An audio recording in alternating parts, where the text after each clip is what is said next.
যারা জানেন তাদের কাছে হয়তো খুবই স্বাভাবিক, কিন্তু যারা জানেন না তাদেরকে প্রশ্ন করতে চাই, বলুন তো দেখি, এই যে একটা গ্রাম জুড়ে কংক্রিটের, সিমেন্টের, রডের এই যে একটা দীর্ঘ ওয়াল, এই ওয়ালের কারণ কি থাকতে পারে?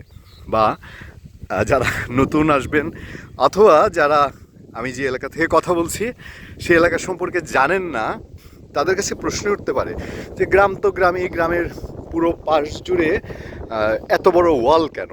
সেই ওয়ালের একটা রহস্যই বলতে পারেন, বা যদি কারো কাছে রহস্যময় মনে হয়, আপনাদের কাছেই প্রথম প্রশ্ন থাকলো, আমি জানাবো নিশ্চয়ই, খুবই সিম্পল। কিন্তু আপনাদের কাছ থেকেই আগে কমেন্টে জানতে চাই, গ্রামে কেন এরকম ওয়াল থাকবে পুরো গ্রামের চারপাশ ঘিরে? সেই প্রশ্নের উত্তর দেওয়ার আগে আমি আপনাদেরকে বলি যে হাওর অধ্যুষিত যে গ্রামগুলো বাংলাদেশের, বিশেষ করে বাংলাদেশের যে 5-6টি জেলা, আমি মাঝে একটা জায়গায় এসে পড়েছি, সেটা একটু দিয়ে এই গাছটি কারা চেনেন, বা দর্শক আপনারা যারা দেখছেন, এটি কি গাছ সেটিও আপনাদের কাছে একটি প্রশ্ন থাকলো, আমি এটার উত্তর আপনাদেরকে দিয়ে দিব। দেখুন, একেবারে শেকড়গুলো থেকে নতুন নতুন কাণ্ড হয়েছে এবং শেকড় উপর থেকে হয়ে আবার মাটিতে গিথে গেছে। এই গাছটি খুব যত্ন করে যে রাখা হয় তার প্রমাণ, কারণ এই গাছ হাওড়ে বিভিন্ন জায়গায় আছে কিন্তু ডালপালাগুলো থাকে না। সাধারণত এই গাছের ডালগুলো 2-4 বছর পর পর কেটে, যেখানে জলমহল আছে বা ফিশারি আছে সেখানে মাছের আধার তৈরির জন্য, মানে প্লাঙ্কটন তৈরির জন্য গাছগুলো দিয়ে দেওয়া হয়। এটি হচ্ছে আসলে একটি খুবই পরিচিত বাংলাদেশের ঐতিহ্যবাহী গাছ, সেটা হচ্ছে হিজল গাছ। সেই হিজল গাছ নিঃসন্দেহে চোখ বন্ধ করে বলা যায় এটি একটি শতবর্ষী গাছ, এবং এই গাছটিকে এই গ্রামের মানুষ যত্ন করেছেন। আমি আবারও ছোট করে বলি, এই গ্রামের মানুষ পাখি মারেন না, এই গ্রামের মানুষ খুবই শান্তিপ্রিয়। এবার চলুন আবার আমরা সেই ওয়ালে ফিরে যাই, যে ওয়ালটি আমরা প্রশ্ন রেখেছিলাম যে ওয়াল কেন। হাওড়ের সবচেয়ে বড় দুর্যোগ যদি বলি, সেই দুর্যোগগুলোর মধ্যে একটা হচ্ছে অকাল বন্যা, ফসল চলে যায় অকাল বন্যায়। আর দ্বিতীয়টি হচ্ছে বর্ষায়, এখানে সেই অর্থে ঘূর্ণিঝড়ের প্রকোপ না থাকলেও আফাল বা একটা বড় রকম ঝড় হয়, হাওড়ের আফাল হিসেবে এটি পরিচিত। সেই ঝড়ের সময় আমার সামনে যে হাওরটি দেখতে পাচ্ছেন, এটি একটি বিধ্বংসী রূপ নেয়।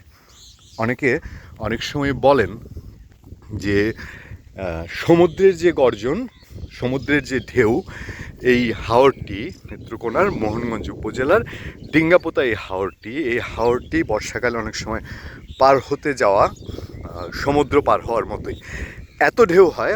আমরা নিজেরাও অনেক সময় সেই ঢেউয়ে পড়েছি।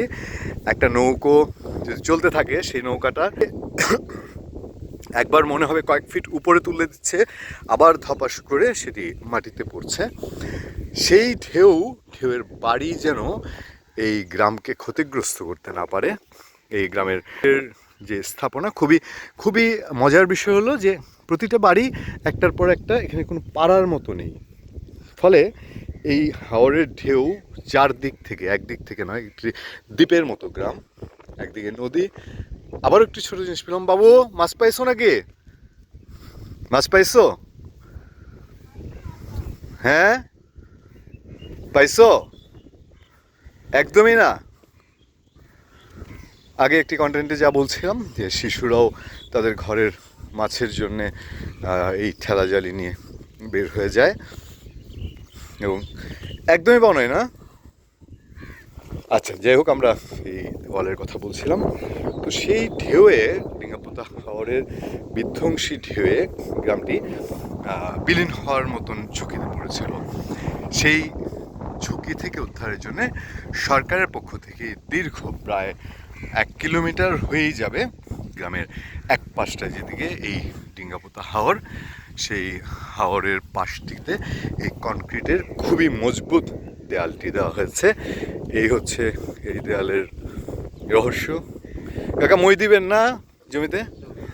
হ্যাঁ।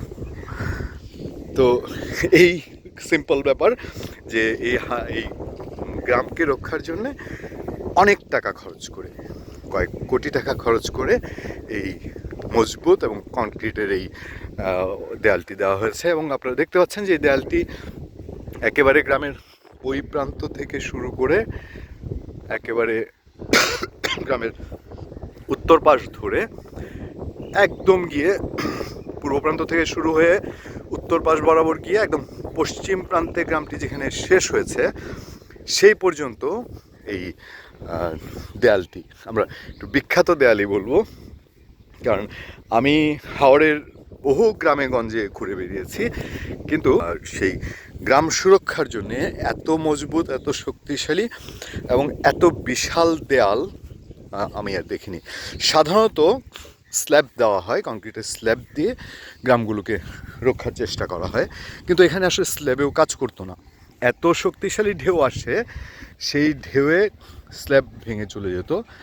ফলে যতটা মজবুত করে শক্ত করে দেয়া যায় এই দেয়ালটি করা হয়েছে। এবং এই দেয়াল আমার ধারণা তো চোখের দেখাতেই বোঝা যায় যেটা শতবর্ষেও কিছু হবে এরকম মনে হয় না। এটা খুব শক্তিশালী ভিতের উপর দাঁড়ানো। গ্রামের কয়েকজনের সঙ্গে কথা হয়েছে, শিক্ষক, বাসিন্দা, তারা বলছেন যে এই দেয়ালটি যদি দেয়া না হতো তাহলে এতদিনে এই গ্রামটির অস্তিত্ব একেবারেই হুমকির মুখে পড়তো।